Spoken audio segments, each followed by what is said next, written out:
And it came to pass, as he went into the house of one of the chief Pharisees to eat bread on the Sabbath day, that they watched him. And behold, there was a certain man before him which had the dropsy. And Jesus answering spake unto the lawyers and Pharisees, saying, Is it lawful to heal on the Sabbath day? And they held their peace. And he took him, and healed him, and let him go. And answered them, saying, Which of you shall have an ass or an ox fallen into a pit, and will not straightway pull him out on the Sabbath day? And they could not answer him again to these things.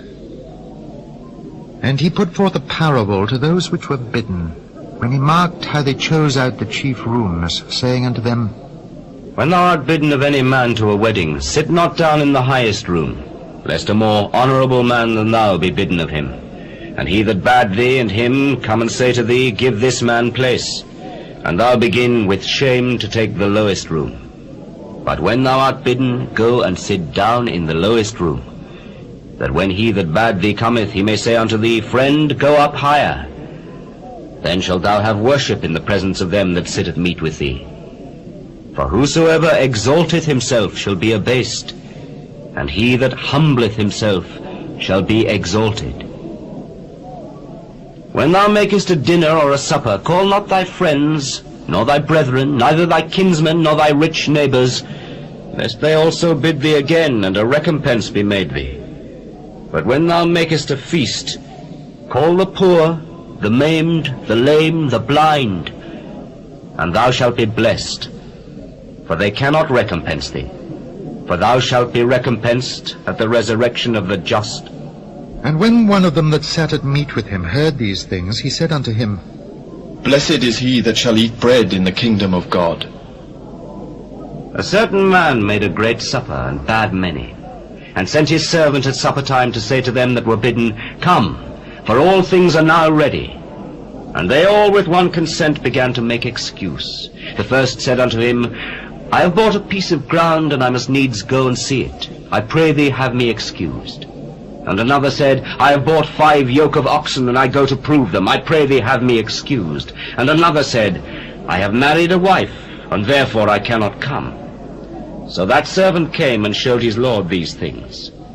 Then the master of the house, being angry, said to his servant, Go out quickly into the streets and lanes of the city, and bring in hither the poor, and the maimed, and the halt, and the blind. And the servant said, Lord, it is done as thou hast commanded, and yet there is room. And the Lord said unto the servant, Go out into the highways and hedges, and compel them to come in, that my house may be filled. For I say unto you, that none of those men which were bidden shall taste of my supper. And there went great multitudes with him. And he turned and said unto them, If any man come to me, and hate not his father and mother, and wife and children, and brethren and sisters, yea, and his own life also, he cannot be my disciple. And whosoever doth not bear his cross, and come after me, cannot be my disciple. For which of you, intending to build a tower, sitteth not down first, and counteth the cost, whether he have sufficient to finish it? Lest haply, after he hath laid the foundation, and is not able to finish it, all that behold it begin to mock him, saying, This man began to build, and was not able to finish. Or what king, going to make war against another king, sitteth not down first, and consulteth whether he be able with 10,000 to meet him that cometh against him with 20,000? Or else, while the other is yet a great way off, he sendeth an ambassage, and desireth conditions of peace. So likewise, whosoever he be of you that forsaketh not all that he hath, he cannot be my disciple. Salt is good, but if the salt have lost his savour, wherewith shall it be seasoned? It is neither fit for the land, nor yet for the dunghill, but men cast it out. He that hath ears to hear, let him hear.